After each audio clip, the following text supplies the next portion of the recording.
skin deep.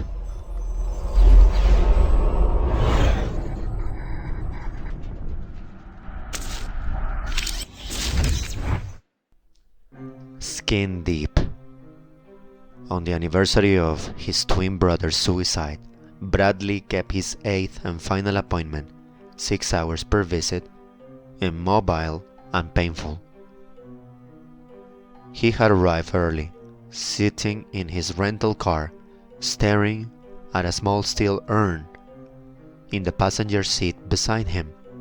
It contained what remained of his late brother, Benjamin.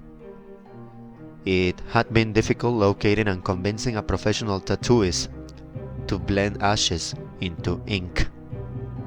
But his determination led him to Japan, where he met the world's most reclusive, renowned portrait tattoo artist, Shin Lao Tsun, or that's what the name is.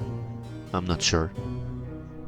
The portrait covered his entire chest, an uncanny, perfect reproduction of the last photograph he had taken of his brother. In it, Benjamin stood at the end of a pier, the very edge, his hand shading his eyes as he smiled for Brad's camera. It was the last time he had seen his brother happy, long before he spiraled downward into paranoia, depression, and suicide.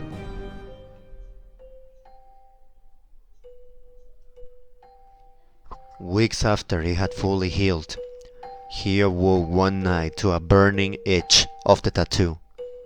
He stumbled into the bathroom, squinting into the mirror as he slathered ointment into it and crawled back into bed.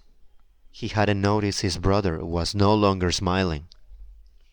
During the night, he had horrific nightmares.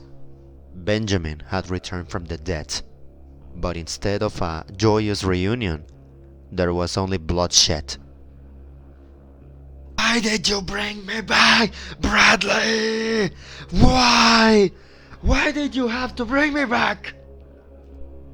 Benjamin groaned gravely as ash spewed from his mouth. His hands. He held the same revolver he had killed himself with. He placed the barrel against his temple. And Bradley jerked awake, panting and drenched in sweat, reassuring himself that it was just a terrible dream. He returned to bed, swallowed a few Thosarin tablets, and washed them down with vodka. He slept for 16 hours without dreaming. By the way, Thosarin, Thorazine, Thosarin. Then, he finally crawled groggily out of bed. The maddening itch had returned.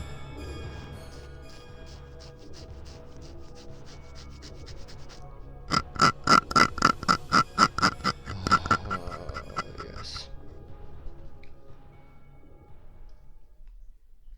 He began to squirt some ointment onto his hand to apply it to the tattoo when a hoarse voice whispered, I wouldn't do that, Bradley.